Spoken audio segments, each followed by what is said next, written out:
Сәлем достар, сіздермен Салтанат.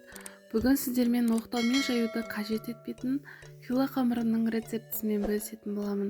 Видеоның соңына дейін қараңыз. Бұл қамырда барлығы өлшеулі болу керек, сондықтан мен барлығын алдымен таразымен өлшеп, сосын ас қасықпен өлшеп сіздерге көрсеттім. 250 грамм ұн ас қасықпен толтырып 13 ас қасық ұн шықты. Өлшемдерден тек бір суала қамыр шығады.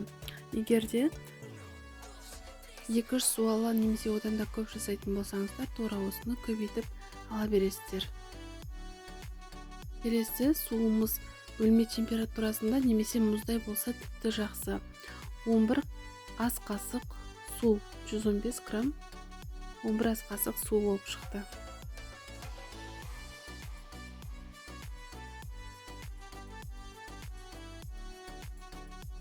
Келесі сұйық май өлшегенде 36 грамм болды, ал ас қасықпен өлшегенде 6 ас қасық сұйық май шықты.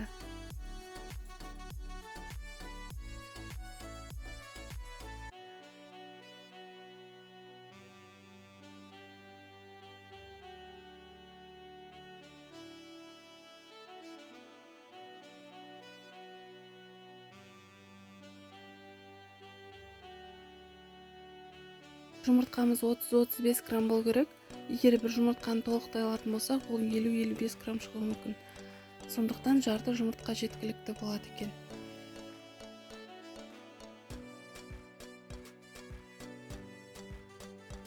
Бес грамм тұзымыз қасықпен өлшесек, бір шай қасық тұз шығады екен шамамен. Жаңағы өлшегенім бір суалаға, ал мен 3 суала қамыр илетін болам. Неке, мен өзім 3-ке көбейтіп барлығын салдым. Қамырды жақсылап илеп 1 сағат тоңазытқышқа қоямыз.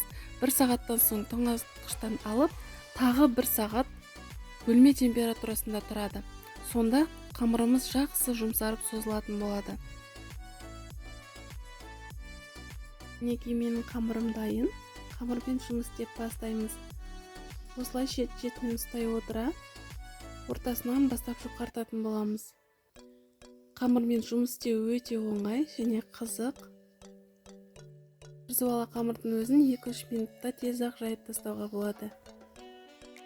Осылай тек шетінен ұстап тартып отырғаны қамырды тез-ақ жайып аламыз. Қамыр өте жұмыс істеуге ыңғайлы, өте әдемі қамыр, жұмсақ.